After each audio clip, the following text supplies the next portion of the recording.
السلام عليكم ومرحبا بكم مع أميرة. اليوم إن شاء الله غادي نحضر معكم عصير طبيعي صحي 100%، ضروري توجديه في رمضان إن شاء الله.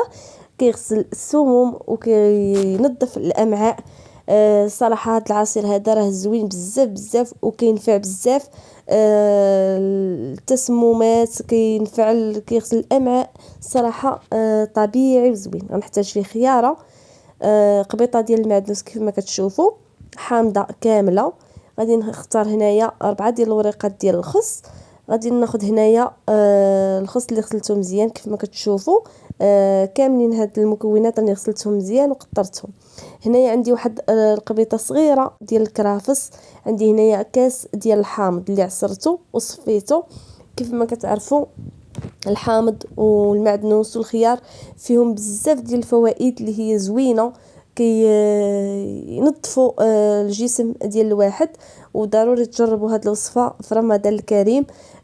تشربوا قبل من الفطور، يعني راها زوينه بزاف بزاف. بالنسبه اللي كيبغي ينقص الوزن راها زوينه بزاف بزاف هذه الوصفه هذه. كنت كنجربها دائما والصراحه نفعاتني بزاف وصحيه في نفس الوقت.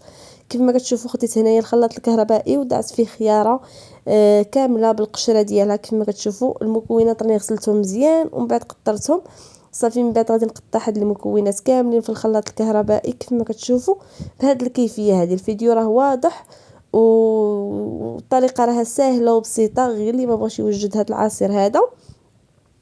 بالنسبه لهذا العصير راه كيجي بنين بزاف، والاهم انه صحي وكينفع في الجسم، يعني كيحيد جميع. الا شربتي على الخوا ضروري تشربي كاس على الخوا. مثلا ملي تفيقي في الصباح شربي كاس، او عاوتاني ملي تبغي تغدي شربي كاس الثاني. راه زوين بزاف، تخليك شويه عاد كتبداي يعني عاد تفطري اولا عاد تغداي، راه زوين بزاف.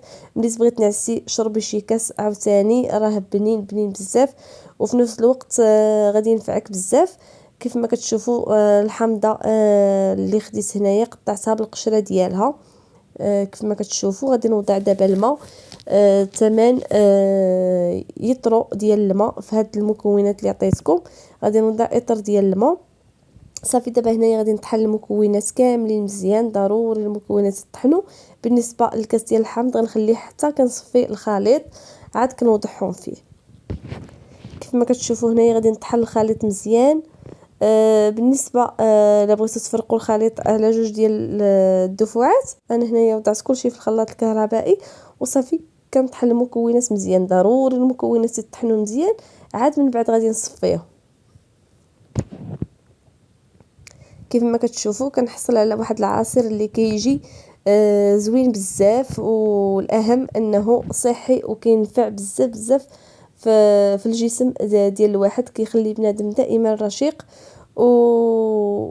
وبنين بزاف. كيف ما كتشوفوا صافي هنايا من بعد ما طحنت العصير غادي نوضع واحد الصفايه كيف ما كتشوفوا في واحد الاناء، ومن بعد غادي نصفي المكونات كاملين.